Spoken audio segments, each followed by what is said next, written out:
is the result of this sourdough starter. This is the perfect video for beginners because I'm going to walk you through step by step on how to make your own sourdough starter.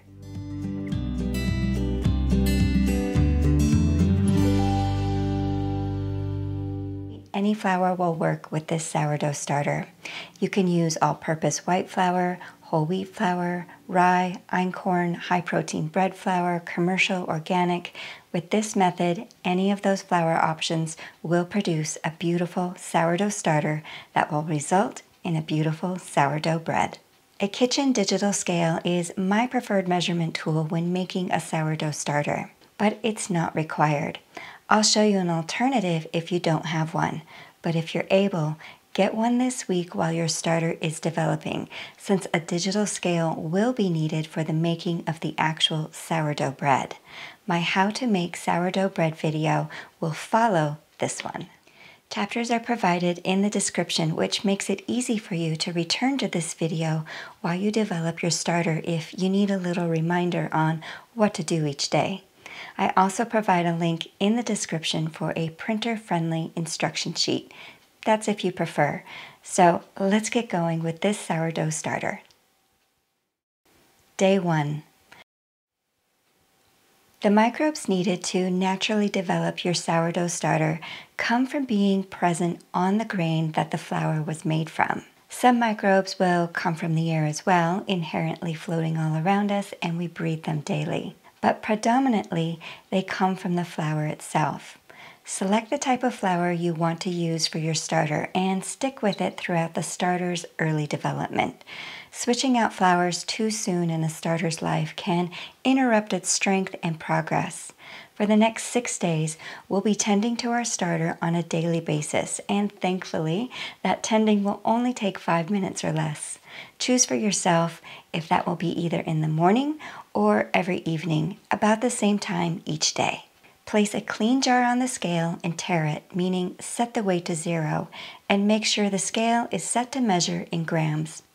Add 20 grams or 2 tablespoons of your choice of flour to the jar. Tare the scale back to 0.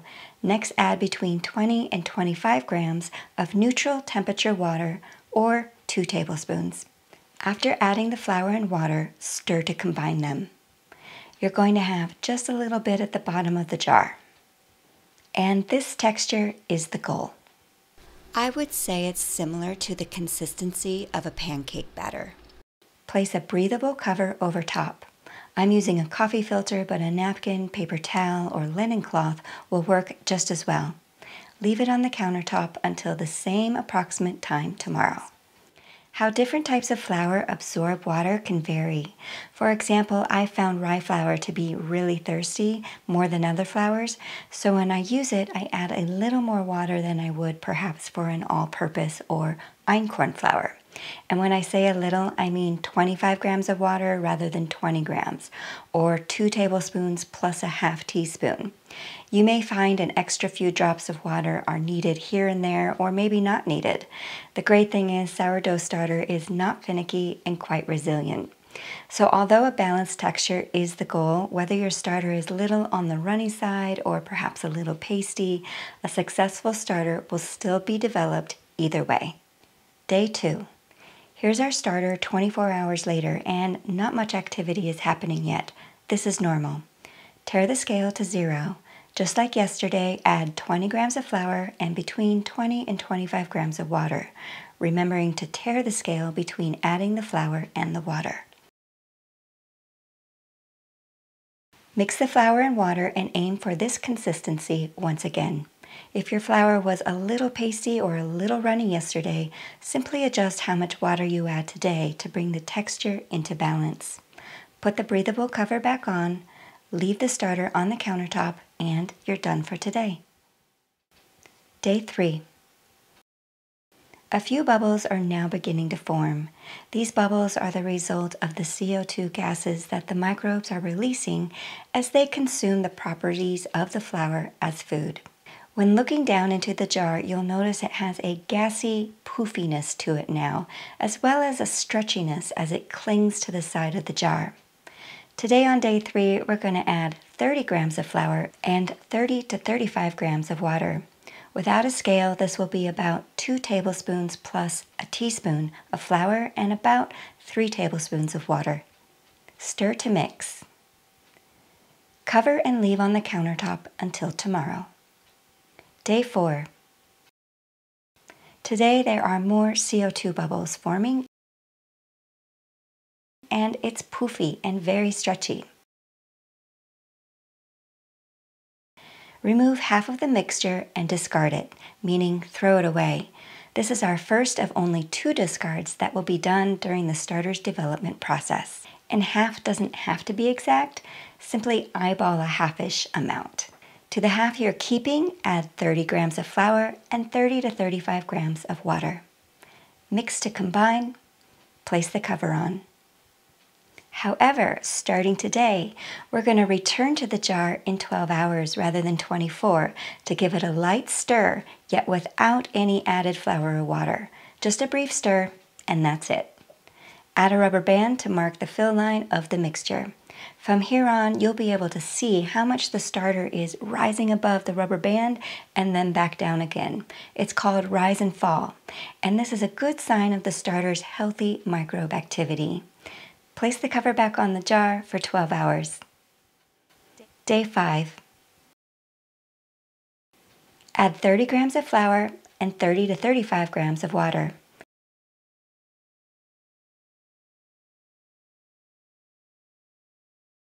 Stir to mix. Cover the jar and revisit in 12 hours for a stirring only. Place the cover back on for 12 more hours, and we're getting close to that finish line. Day 6. The starter is just about ready to be bread worthy. Add 30 grams of flour and 30 to 35 grams of water. Stir to mix and place the cover on. 12 hours later, give the mixture a light stir. Day 7. The starter should be reliably rising above the rubber band daily, and there should be lots of bubbles. After only a week of developing the starter, it is now ready to make bread. 2 paths can now be taken. Option 1, you're ready to bake, so you want to move forward in prepping the starter to do so. Option 2, you're not quite ready to bake, so you want to put a brief pause on the starter for 2 to 7 days.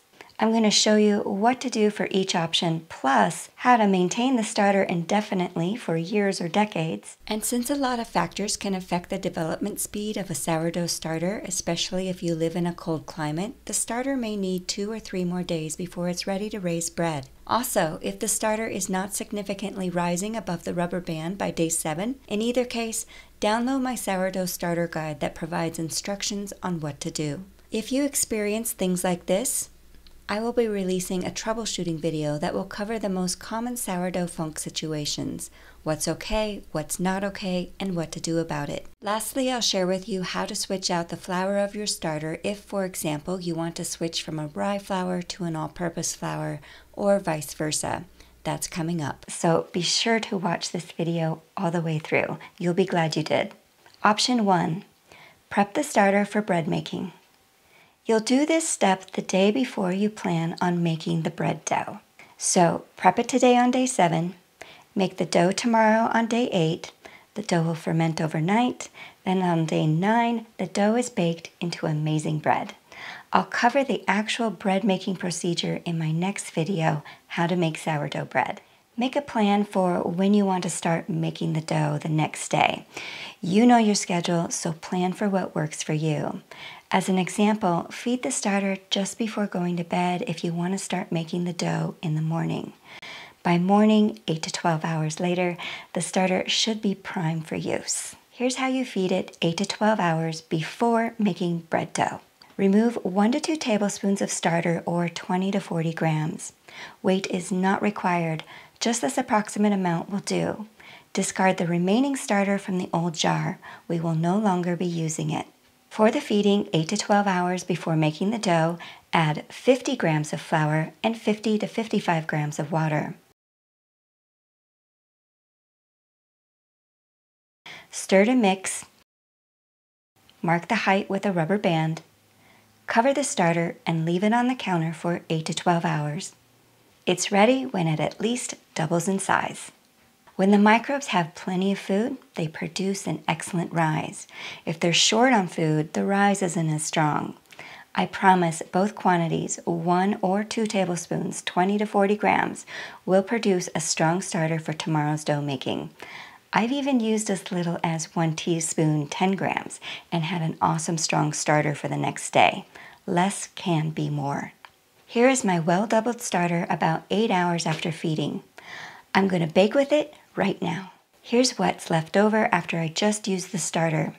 This is all that's needed to be saved after each time using, and it's called scrapings. P.S. This is the loaf of bread I made with the starter I just showed you. You'll be able to do the same. Option 2.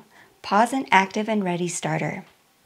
For a short-term pause, which would be considered storing it for only 2 to 7 days before using it for baking, remove up to 2 tablespoons or 40 grams of starter and transfer it to a fresh jar. No additional flour or water needs to be added. Place a secure lid on the jar and put it in the refrigerator. Plan to use it for bread making within the next 2 to 7 days. If you want to store it longer than 7 days without using it, I'll cover that protocol coming up. Okay, so now you're ready within those 2 to 7 days. Bring the starter out of the fridge and follow the same protocol I just covered in option 1. Here's an example of a wheat flour starter I baked with about 3 or 4 days ago. I knew I'd bake with it again within the week, so I placed the jar of scrapings in the fridge without adding any more flour or water. Since I'm ready to make dough with it again 4 days later, I'll take it back out of my fridge and feed it the 50 grams of flour and 50 grams of water. Stir to mix, marking it of course with a rubber band. Cover it. It's ready for making dough when it at least doubles in size, typically between 8 and 12 hours. Remember, environmental temperature plays a hand in how much sooner or later it will be ready. In this next section of video, I'm going to cover long-term storage without using it and how to switch out the flour. Okay, so you want to store the starter in the fridge long-term without using it, meaning longer than a week and possibly years to decades. No problem. To keep it healthy and strong and free of funkiness, feed it once every 2 weeks like this. With the scrapings from your last sourdough making, add just 30 grams of flour and 30 to 35 grams of water. Stir to mix. Place a secure lid on and return it to the refrigerator. The cool temperature of the refrigerator drastically slows down the microbe activity, so this is enough food to keep them satisfied for the next 2 weeks when you will repeat the process, which would be to take it from the refrigerator, transfer the 1 to 2 tablespoons of the starter to a fresh jar, add 30 grams of flour and water, mix, lid, store, 2 weeks in the fridge, repeat, repeat, repeat. This protocol applies to any type of flour starter, all-purpose, rye, wheat, einkorn, etc. Enter a reminder in your phone to buzz you for every 2 weeks. For example, every other Tuesday at 9 p.m. And if you don't have a device that can automatically remind you, place a label on the jar with the date of the last feeding, and do your best not to forget about it. Lastly, what if you started with one kind of flour and you want to switch to another? In my opinion, it's best to do this after a minimum of 14 days when the starter is established and very hardy in its strength. Switching flours is going to change the microbial homeostasis within the starter, and the microbes will need to reconfigure themselves into a new equilibrium. Therefore, it's important to gradually switch the starter flour out rather than do it all at once. I have done it all at once, and it threw the whole starter into a state of shock and took nearly a week for it to recover and become usable again. So I speak from experience. Gradually introduce the new flour a little bit at a time with each feeding. For example, with the 50-gram feeding protocol, use 10 grams of the new flour and 40 grams of the old flour.